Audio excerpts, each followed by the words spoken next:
এই দুজন ধরা পড়েছে। ধরা পড়েছে মানে কি, থানায় গেছিল কমপ্লেন করতে, তাকে ধরে বন্ধ করে দিয়েছে, এইটাই তো ধরা পড়াও। আর এদের ওখানে ক্রিমিনালরা ওই মাইক লাগিয়ে চোর চোর স্লোগান দিচ্ছে, জয় শ্রীরাম করছে, সেটা এরা দেখতে পাচ্ছে না। আর দেখবে আরও 2 মাস যেতে দিন, এরা দুটো চোখ না, চোখটাকে বড় বড় 4টে চোখ করে এরা দেখবে। ওয়েট কর, 1.5 কোটি 2 কোটি চোর বাংলাদেশি রোহিঙ্গা মুসলমানদের নাম বাদ হবে, ঠিক দেখবে এরা। তখন তো এদের মমতা ব্যানার্জি অনুপ্রেরণা, এরাও মমতা ব্যানার্জিকে বাঁচাতে পারবে না। শুভেন্দু অধিকারী কাল থেকে রোহিঙ্গাদের জন্য লখনৌ থেকে 1000। দেখুন, বীজপুরে সূর্যনগর কলোনি আপনারা জানেন, ওটা পুরো রোহিঙ্গাদেরকে, বাংলাদেশি অনুপ্রবেশকারী মুসলমানদেরকে তৃণমূলের নেতারা ওই রেলের জায়গা বেছে বেছে ওখানে বসিয়েছে, বেছে দিয়েছে রেলের জায়গা। আমরা রেলকেও বলেছি, রেলও কোর্টে গেছে, রেল ওকে সরাবেও। তো এটা বুলডোজার আনতেই হবে।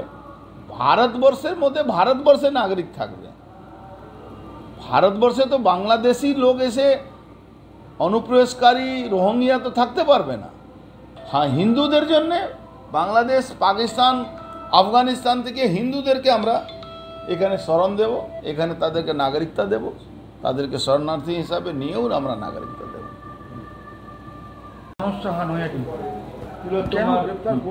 মানস সাহা একজন সিনিয়র সিটিজেন, তার মানে বোঝা যাচ্ছে কি পশ্চিমবাংলা সরকার ভয় পেয়ে সাধারণ মানুষকেও হেনস্থা করছে।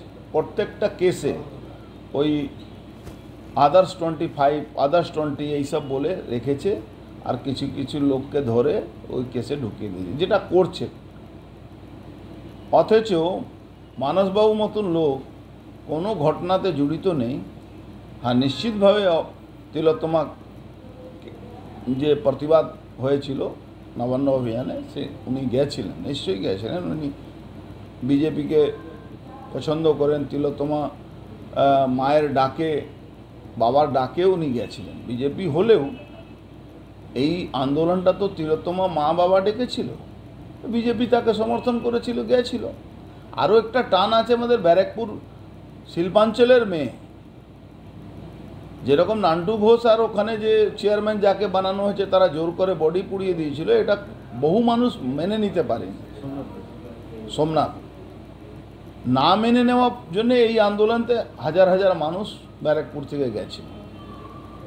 তো এই ঘটনাটা বোঝাই যাচ্ছে যে ক্যালকাটা পুলিশ খুব মানে কি বলা যেতে পারে, মানে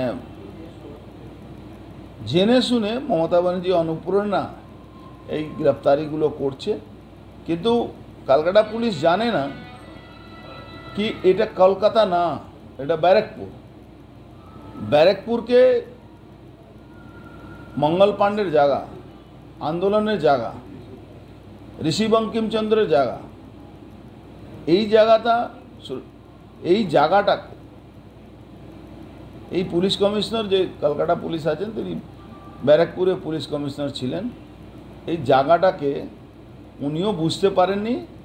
এখন কলকাতা থেকে ছড়ি ঘোরাবার যে চেষ্টা করছেন, 26 বেশি দূর নেই, এসআইআর হচ্ছে, সুপ্রিম কোর্টও বলে দিয়েছে।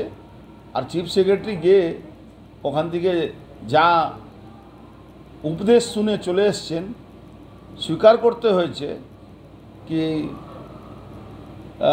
যত অ্যাকশন নেওয়ার জন্যে ইলেকশন কমিশন বলেছে সেটা অ্যাকশন নিতে হবে।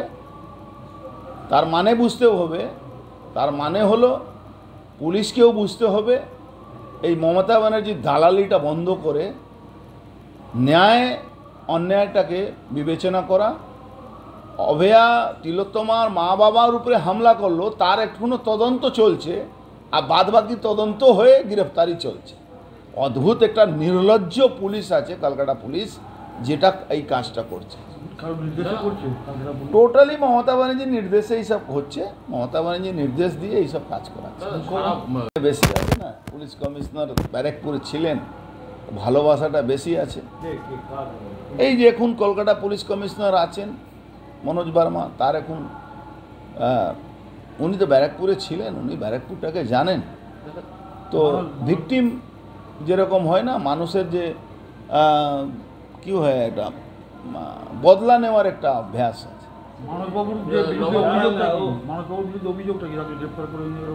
ভুলভাল কথা। মানসবাবু একটা সিনিয়র সিটিজেন, উনি কি মারামারি করতে গেছেন? উনি প্রতিবাদ করতে গেছেন। এটা প্রতিবাদী মানুষকে জব্দ করার জন্য চেষ্টা করছে। বদলা নেওয়ার কথা কেন বলছেন? হ্যাঁ, বদলা নিচ্ছেন কেন? উনি বারুইপুরের অভিজ্ঞতাটাকে নিয়ে ওখানে ক্যালকাটা মমতা ব্যানার্জি অনুপ্রেরণায় ওটাকে বদলাটাকে পুরো করার চেষ্টা করছেন।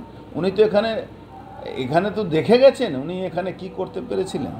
নবান্ন অভিযানে প্রথম গ্রেপ্তার অর্জুন সিংয়ের ঘনিষ্ঠ এবং দ্বিতীয় গ্রেপ্তারও অর্জুন সিংয়ের ঘনিষ্ঠ। এটা তো আমার গর্বের ব্যাপার ভাই, কি আমার ঘনিষ্ঠরা তিলোত্তমার জন্য লড়াই করতে গিয়ে গ্রেফতার হয়েছে, আমরাও গ্রেফতার হতে পারি, কোনো অসুবিধা নেই। আপনার নামেও তো এফআইআর হয়েছে এবং বললাম তো, আমরাও গ্রেফতার হতে পারি, আমাদের কিচ্ছু যায় আসে না। এই সরকারকে যতদিন এই সরকার মানে ইলেকশনে আমরা গণতান্ত্রিক পদ্ধতিতে না সরাতে পারি, ততক্ষণ আমাদের এই লড়াই চলবে। আমরা গ্রেফতার হব, আমরা খুনও হয়ে যেতে পারি, আমাদের মারতেও পারে। কালকে দেখেছেন মিছিলের উপরে কিভাবে হামলা করার চেষ্টা হয়েছে। আবার ওখানে দুটো ছেলেদেরকে, আমাদের দলের কর্মীদেরকে গ্রেফতারও করা হয়েছে। আমাদের মিছিল সরকারিভাবে পারমিশনের মিছিল, সেই মিছিলে দাঁড়িয়ে রোডের উপরে গালাগালি করবে, জয় বাংলা স্লোগান দেবে, মারবে, ইট চালাবে, আর তারপরে আমাদের লোকই গ্রেফতার। এলোকি বলছেন যে বদলাও হবে, বদলও হবে। দেখুন, আগে বদল করে নি, তারপরে বদলাও নিয়ে। যে দুজন ধরা পড়েছে